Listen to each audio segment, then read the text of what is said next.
வணக்கம். பொன்மார் ஊராட்சியில் தமிழக வெற்றிக் கழகத்தின் சார்பில் கோடைகால தண்ணீர் பந்தல் திறப்பு விழா. ரூபாய் நோட்டுகளால் மாலை அணிவித்து வரவேற்ற பொன்மார் நெல்சன்.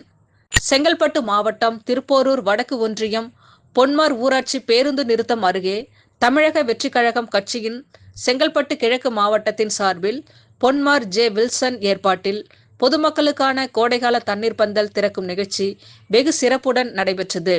இந்நிகழ்ச்சியில் செங்கல்பட்டு கிழக்கு மாவட்ட கழக செயற்குழு உறுப்பினர் பொன்மார் ASM ஸ்ரீதர், பொன்மார் ஊராட்சி மன்ற வார்டு கவுன்சிலர் போலச்சேரி ராஜா ஆகியோர் முன்னிலையில் பொன்மார் ஊராட்சி மன்ற முன்னாள் துணைத் தலைவர் சரவணன் வரவேற்பில் சிறப்பு அழைப்பாளராக கட்சியின் செங்கல்பட்டு கிழக்கு மாவட்ட கழக செயலாளர் தையூர் CV தீனா என்கின்ற தினகரன் மற்றும் திருப்போரூர் தொகுதியின் சட்டமன்ற உறுப்பினர் வழக்கறிஞர் விஜயராஜ் ஆகியோர் கலந்து கொண்டு பொதுமக்களுக்காக அமைக்கப்பட்ட கோடைகால தண்ணீர் பந்தலை ரிப்பன் வெட்டி திறந்து வைத்து பொதுமக்களுக்கு இளநீர், மோர், பழ வகைகள், தண்ணீர் பாட்டில், வெள்ளரி பிஞ்சு போன்ற இயற்கை உணவுகளை வழங்கினர்.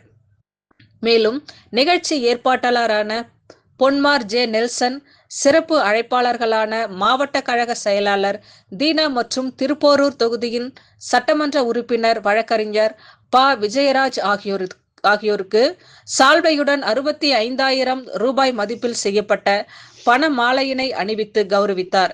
இதற்கான அனைத்து ஏற்பாடுகளையும் சிறப்பான முறையில் ஏற்பாடு செய்திருந்த பொன்மார் ஜே நெல்சனை மாவட்ட கழக செயலாளரும் சட்டமன்ற உறுப்பினர் மற்றும் பொதுமக்கள் அனைவரும் பாராட்டினர். மேலும் தமிழக முதல்வருக்கும் தங்கள் நன்றியினை தெரிவித்துக் கொண்டனர். நியூஸ் டுடே தமிழுக்காக செய்தியாளர் சுகுமாரன்.